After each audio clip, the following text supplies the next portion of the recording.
పవన్ కళ్యాణ్ గారిని కలవడానికి.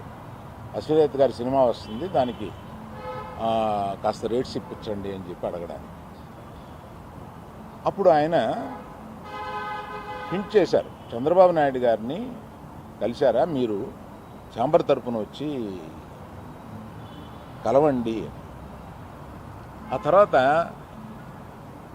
ఆ కమ్యూనికేషన్లో ఏం జరిగిందో ఏంటో ఆ తర్వాత ఎవరు దాన్ని పట్టించుకోలేదు. నేను ఒకళ్ళిద్దరితోటి ప్రస్తావిస్తే, చంద్రబాబు నాయుడు గారు మాకు తెలిసిన ఆయనే కదా, పవన్ కళ్యాణ్ గారు మాకు తెలిసిన ఆయనే కదా, మేము వెళ్ళి పని చేయించుకుంటున్నాం అన్నారే తప్ప ఛాంబర్ వారు కానీ ఏ సంస్థ కానీ వెళ్ళి అఫీషియల్గా మనం అందరం వెళ్ళి కలిసి కష్టం వచ్చినప్పుడు కలవడం వేరండి. కష్టం వచ్చినప్పుడు ఇప్పుడు మనం అసలు ప్రభుత్వం వచ్చిన తర్వాత వెళ్ళి మనం కలవాలి కదా, కలవలేదు. పవన్ కళ్యాణ్ గారు హింట్ చేసినా కూడా అది జరగలేదు. నిన్న ఎవరో మాట్లాడుతూ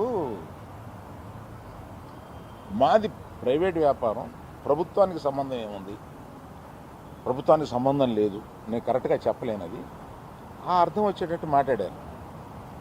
ఏమండి, ప్రభుత్వానికే సంబంధం లేకపోతే 2 సంవత్సరాల క్రితం పెద్ద వాళ్ళందరూ ఇక్కడి నుంచి కదిలిళ్ళి గత చీఫ్ మినిస్టర్ ఎందుకు కలిశారండి? ప్రభుత్వానికి సంబంధం లేకపోతే. ఏ వ్యాపారం అయినా సవ్యంగా చేసుకోవాలంటే ప్రభుత్వంతో సహకారం లేకుండా అది జరగదు. అటువంటిది ప్రభుత్వంతో సంబంధం ఉంది, మాది ప్రైవేట్ వ్యాపారం, ఇది సరికాదు. ప్రభుత్వంతో సంబంధం ఉంటుంది, ప్రభుత్వం కోఆపరేషన్ కావాలి. ఒకటే ఎగ్జాంపుల్, వాళ్ళ కోఆపరేషనే అక్కర్లేకపోతే మనలో పెద్ద వాళ్ళందరూ వెళ్ళి ఎందుకు కలిశారు, గత చీఫ్ మినిస్టర్ని ఎందుకు కలిశారు? మనకు కష్టం వచ్చిందనే కదా వెళ్ళి కలిశారు.